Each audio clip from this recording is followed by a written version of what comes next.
तो फ्रेंड मैंने कॉमेडी कथा कहूँ भल से देख और कहब आज जो मुई ट्रेन ने और भिखारी उठ के देखी बोले से कान आगे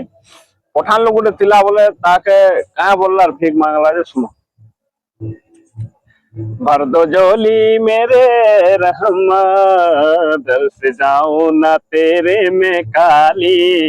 ये दे बाबा बोला हेला तारपरे आर छने खेला मुई देखली ताके अब तिके आके गला आरु मस्त ब्राह्मण टाइप रो पूरा पंडित बेल दिसला हेंता लोग गुडे बसिथिला तो ताके का बोली मांगले आसो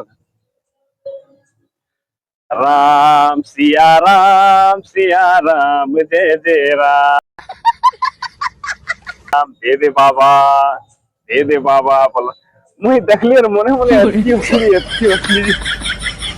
मैं कौन है कहते कौन खतरा खतरा कैसे कैसे लोग है यार क्या सोच रखते हैं तारपरे का आले यार सो से पहला दिन पठान लोग गुड के मैं दिला से देखला से भी कंफ्यूज नहीं दिला पूरा मैं तो फुल कंफ्यूज दिली से भी पूरा कंफ्यूज निकला पूरा